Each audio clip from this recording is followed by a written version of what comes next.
आज वातावरण में थोड़ी सी उमस थी। आसमान में बादल छाए हुए थे, लगता था कि कहीं बारिश न हो जाए। और आज जापान के हैनेडा एयरपोर्ट पर इतनी भीड़ भाड़ भी नहीं थी। जापान का हैनेडा एयरपोर्ट, जिसे आजकल टोक्यो इंटरनेशनल एयरपोर्ट भी कहा जाता है, और आज एयरपोर्ट पर उतनी चहल पहल भी नहीं थी। बात है सन 1954 की। यह 50 के दशक की बात है, जब सेकेंड वर्ल्ड वार पूरी तरह खत्म हो चुका था। कोरियन वार भी खत्म हो चुका था, और इन सब के बीच जापान अपने न्यूक्लियर अटैक के बाद, अपनी उस विनाशता के बाद धीरे धीरे अब उस चीज से उबर रहा था। और कहने को तो जापान पर न्यूक्लियर अटैक अमेरिका ने ही किया था, लेकिन उसे उबारने में, उसे उस वहां से निकालने में सबसे बड़ा हाथ अमेरिका का ही था। सभी देशों को लगभग आज़ादी मिल चुकी थी, लेकिन अमेरिका और रूस के बीच में शांति युद्ध की शुरुआत हो चुकी थी। दोनों देश चाहते थे कि पूरे विश्व पर हमारा प्रभुत्व हो, और इन्हीं सब के बीच कई लोगों को लगता, कई देशों को लगता कि कहीं फिर से वर्ल्ड वॉर 3 स्टार्ट न हो जाए। 50 के दशक में एयरलाइन का विकास हो ही रहा था। प्लेन ज़्यादा बड़े नहीं थे, और प्लेन में सफ़र करने वाले भी ज़्यादा नहीं थे। कुल मिलाकर एयरलाइंस बिजनेस अपने फर्स्ट स्टेज में था। 1954 का जुलाई महीना मुसाफिरों का आना जाना चालू रहता है। इसे बीच एक मुसाफिर हैनेडा एयरपोर्ट पर उतरता है। लंबा कद, गोरा रंग, चेहरे पर थोड़ी सी दाढ़ी, देखने में अपने आप में एक जेंटलमैन सा दिखने वाला शख्स। कहीं भी ऐसा कुछ नहीं जो परिपक्व लगे। वह शख्स जब एयरपोर्ट पर स्टाम्प के लिए काउंटर पर पहुंचा, तो उसे वहां पर खड़े अधिकारी ने सवाल किया कि वह कहां से आया है। तो उसने बताया कि मैं टॉरेट से आया हूं। जब एयरपोर्ट के अधिकारी को लगा कि उसने नाम बराबर सुना ही नहीं है, तो उसने फिर दोबारा उस शख्स से सवाल किया कि कहां से आए हो, प्लीज़ बताइएगा।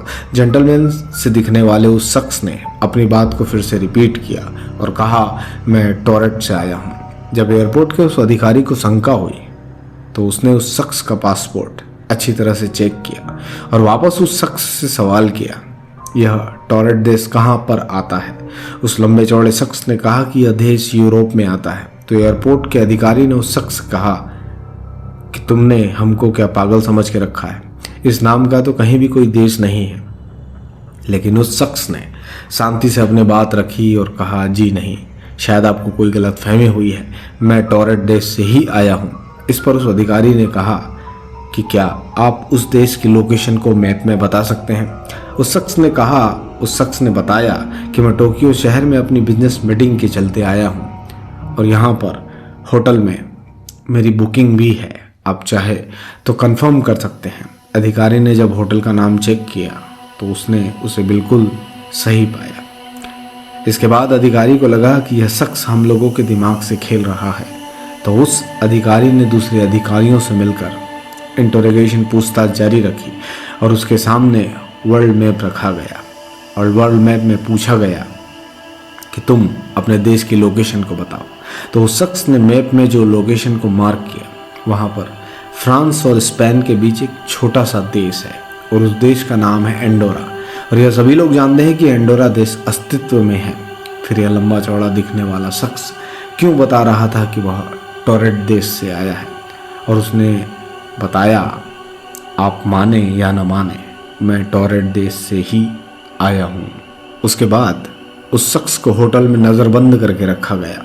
होटल के ऊपरी मंजिल में सभी लोगों की निगरानी में उसे रखा गया। सभी लोग उसको पहरा दे रहे थे, और तय किया गया कि इस शख्स से और पूछताछ की जाएगी कि कहीं कोई आतंकवादी तो नहीं है जिसे सोवियत संघ ने जापान पर हमला करने के लिए भेजा है। जब पूछताछ में उसकी बातों से कोई संतुष्ट नहीं हुआ, तो इसका सभी सामान जब्त कर लिया गया, और इसे होटल के सबसे ऊपरी मंजिल पर बंद कर दिया गया। इसके थोड़े समय बाद जब उस व्यक्ति को खाना देने के लिए होटल के स्टाफ ने दरवाज़ा खटखटाया, लेकिन अंदर सिर्फ शांति थी, अंदर से कोई भी आवाज़ नहीं आई।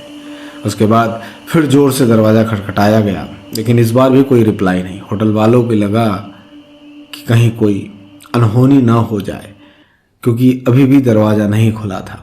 इसके बाद होटल के कर्मचारियों ने पुलिस वालों को आवाज़ दी और बताया कि अंदर से किसी भी तरह की कोई प्रतिक्रिया नहीं है। उसके बाद जब दरवाजे को तोड़ा गया तो अंदर कोई था ही नहीं, उसका सारा सामान गायब था। सब लोगों के सामने बस यही सवाल था कि यह शख्स वहाँ से गायब कैसे हो गया, जबकि चारों तरफ पहरा था, निगरानी थी, कहीं से भी निकलने की कोई गुंजाइश नहीं थी। इसके बाद भी यह शख्स अपने होटल रूम में से अपने सामान के साथ गायब हो गया।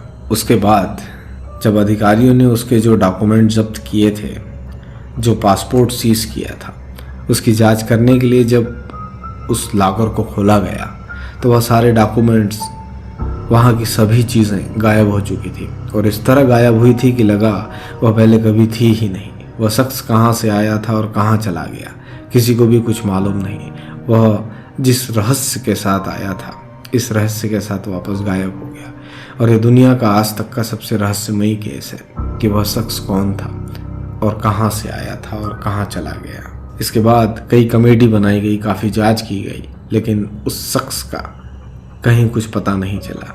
लोग कहते हैं कि वह पैरेलल यूनिवर्स से आया हुआ था, कोई कहता उसने अपने समय यात्रा की है, टाइम ट्रेवल किया है। कुछ लोगों का मानना था कि शायद वो अपनी टाइम मशीन से आया था और उसे जब लगा कि उसका भेद न खुल जाए, इसलिए वो अपने साथ, अपनी टाइम मशीन के साथ अपने सारे डॉक्यूमेंट्स को लेकर गायब हो गया। कुछ लोगों का कहना था कि वह एलियन था जो अपने रहस्य को छुपाने के लिए वापस गायब हो गया।